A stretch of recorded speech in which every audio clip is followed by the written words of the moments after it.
U.S. biofuel and grain groups are hosting a tour in Iowa this week to show Mexico's retailers the opportunities for sourcing and marketing ethanol-blended gasoline as the country's transportation sector continues to evolve.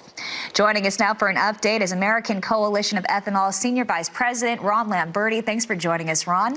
Let's start with some background on the tour and how it came about.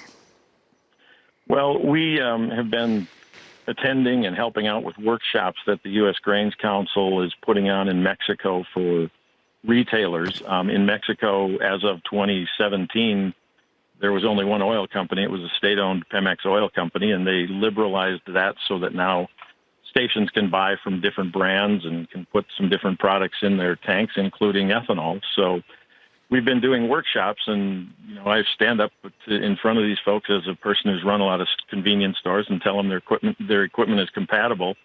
But Lucy Norton with the Iowa Renewable Fuels Association called me last fall and said, maybe what would you think of bringing a bunch of people to Iowa to look at stations and ethanol plants and terminals so that they can have a hands-on experience and see that basically all of the stuff that they need to sell a 10% ethanol blend in Mexico, they already have.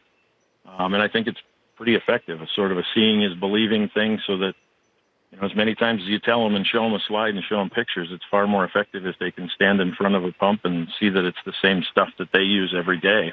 Absolutely. Talk about what some of these Mexican retailers will see when they take the tour.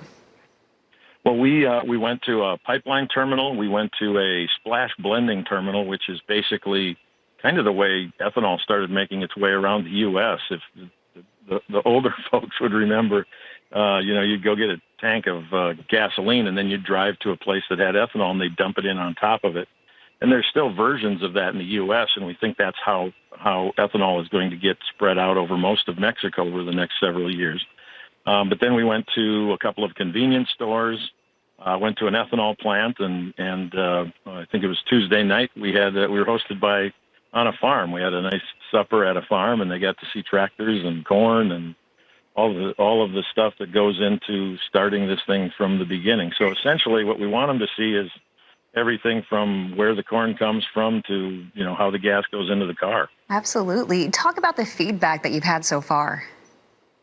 Oh, it's been great. I mean, some of these people, again, we've been doing workshops with them, and they've talked about whether or not they can do it.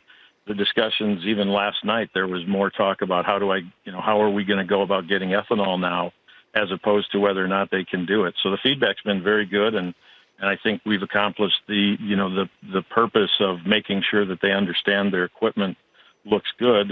Had talked to one of the guys last night at dinner who wants us to take a look at a few of his stations, make sure they're compatible, and then he wants to start selling E10 as soon as he can. So that's the way it gets in. One guy does it, the rest of them see that he's more competitive than them, and they join.